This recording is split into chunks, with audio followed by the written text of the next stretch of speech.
Hi there, and thanks for joining us. I'm Connie Tran. After Andrew Kakias clocked out of his night shift in May, he got into a car accident. Though his injuries were not severe, his scans found something much more serious, a brain tumor.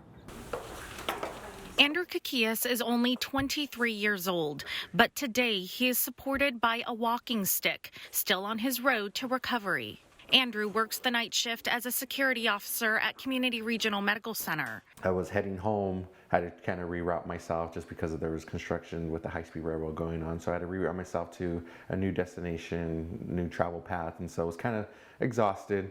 So on May 2nd, basically, I fell asleep, veered off the roadway, hit a guardrail on top of a freeway embankment. And once I hit that embankment, it's kind of a domino effect from there. Just went off the cliff of the embankment, hit I believe it was what it was called, eucalyptus tree, hit the impact about 80 miles an hour and just kind of fell and rolled over from there. He was transferred to the exact facility that he works in and knows best.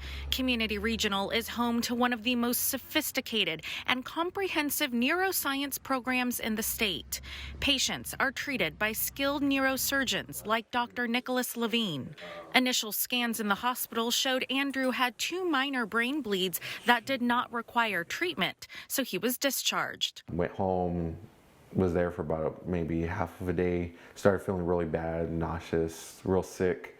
I just wasn't thinking clearly, just my mind was clouded. An MRI was ordered. The MRI showed what was probably a meningioma, which is a benign tumor, most of the time that grows from the covering of the brain. In his case, it was growing and pushing on his brainstem and causing compression of his brain, the back part of his head, and that caused him to have balance problems and dizziness. About 2 months after Andrew's car accident, Dr. Levine performed surgery and removed the entire tumor. The National Cancer Institute says meningiomas are the most common type of brain tumor. Though Andrew's tumor was not cancerous, his symptoms were hindering his everyday life. He believes they may have even led him to fall asleep the morning of the car accident. To me and in my family, we call the accident a miracle in disguise. I'm grateful that the accident kind of exposed the brain tumor. Without sounding fatalistic, sometimes things happen for a reason. Obviously, he was fortunate, and he and no one else was severely injured in the accident, and it brought something to note earlier than it may have been otherwise. Dr. Levine says Andrew's surgery was successful, but it will take time to get him back to who he was before the tumor.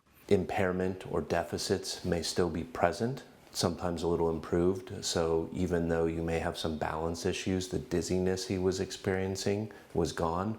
So there's slight improvements. And then over time, we see improvement over weeks to months and really up to a year. Andrew says he looks forward to getting back to work and living an active life.